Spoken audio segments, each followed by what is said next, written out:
Une chose est de s'opposer au discours des souverainistes, une autre est de déplorer le discours de gens dont on pensait qu'ils étaient proches de nos positions et qui se révèlent décevants. À ce sujet, je dois réagir au nouveau numéro 93 de Terre et Peuple magazine, qui, de ce point de vue-là, est assez décevant. Je vais vous citer deux passages révélateurs et je vais les analyser avec vous. D'abord, il y a, page 8, un article de Pierre Vial sur l'Europe. Et je vais donc vous lire la conclusion, on peut dire. L'Europe que nous voulons, c'est l'Europe au sans-drapeau, chère à Yann Fouéré, Jean Mabir et quelques autres. Utopie, disent certains. Au contraire, c'est la seule solution réaliste pour garantir deux impératifs complémentaires, l'unité et la diversité. Jusque-là, j'ai rien à dire. L'unité, c'est l'unité de civilisation qui est un ciment fort, comme le montre la civilisation musulmane. Ce qui se marie fort bien avec le respect des spécificités, des identités nationales sur tous les plans, juridiques, économiques, monétaires, etc. Avec l'organisation d'une défense commune libérée de la tutelle Yankee. Là, j'ai rien à dire, tout cela me paraît assez juste. Et c'est la conclusion qui est extrêmement décevante. L'Europe des patries assure la possibilité aux divers États la composant de ménager des accords entre eux, au cas par cas, en fonction des intérêts et des possibilités de chacun. Le modèle d'une confédération nous est donné par la Suisse, qui osera dire qu'elle s'en porte mal. Donc là, on est complètement dans l'opposé. Déjà, les patries et les États, c'est pas synonyme. Pourquoi avoir besoin d'insister sur eux? Pourquoi expliquer qu'il faut simplement des accords au cas par cas, c'est-à-dire en fait l'impuissance permanente généralisée? Parce que ces accords au cas par cas, c'est pas compliqué, il n'y en aura quasiment aucun. Et c'est exactement le principe d'ailleurs d'une confédération qui systématiquement perd toutes les batailles, à l'image de la confédération des États sudistes, qui a été bien sûr vaincue par la fédération américaine. Et autre chose, la Suisse est-elle une confédération? Ce n'est pas parce que la Suisse est appelée confédération qu'elle en est une. En fait, la Suisse aujourd'hui est un État fédéral. Donc déjà, c'est faux. Et surtout, quand on prône l'unité, on ne commence pas par affirmer la division et même la sanctuariser. Parce que tout simplement, des accords au cas par cas, on peut en faire avec toute la planète, ça ne définit pas l'Europe. Donc déjà, très décevant ce passage de Pierre Vial, et qui est complété par un passage extrêmement décevant également de notre rédacteur Jean-Patrick Artaud, qui va tout simplement carrément nier l'idée de nation européenne qui, vous le savez, m'est chère. Voilà ce qu'il dit.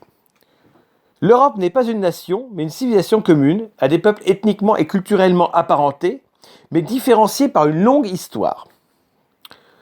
Alors déjà, il y a une forme d'aporie, parce qu'ils sont très proches, mais en même temps, ils sont différents. Bon, admettons, mais ça n'empêche pas l'unité politique ni de parler de nation.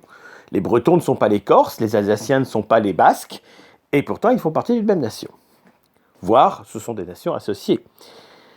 Alors, voilà ce qu'il ajoute. La contradiction fondamentale de tous ceux qui veulent l'unité européenne, qu'ils se situent dans l'optique de l'européisme occidental ou dans la perspective de l'Europe au sans-drapeau de Yann Fouéré, ou encore dans celle de la nation Europe unitaire de Jean Thiriard, c'est que ces constructions supposent l'existence d'un peuple européen et qu'il n'existe pas de peuple européen au singulier.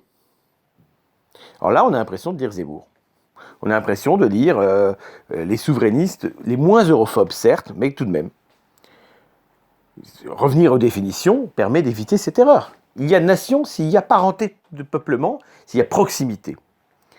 Donc, si les peuples sont ethniquement et culturellement apparentés, la longue histoire ne les a donc pas différenciés.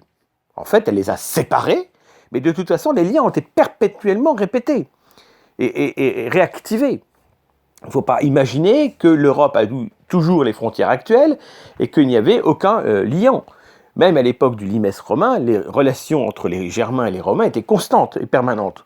Il est donc faux de dire qu'il y aurait eu une histoire très longue séparée. C'est faux, tout simplement. Les nations d'Europe ont toujours été intimement liées, les peuples d'Europe ont toujours été intimement associés. Donc, de toute façon, c'est faux. Mais c'est pas normal qu'on trouve ça dans Terre et Peuple magazine. Qu'on trouve ça dans un magazine souverainiste ou même nationaliste classique pourrait se comprendre éventuellement.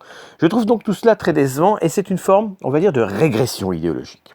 Cette régression, on la trouve totalement maintenant dans la revue Réfléchir et Agir, qui d'ailleurs n'est plus distribuée en kiosque. Le dernier numéro, donc premier numéro abonné, et donc évidemment je ne l'ai pas, est titré clairement dans un sens parfaitement europhobe et souverainiste.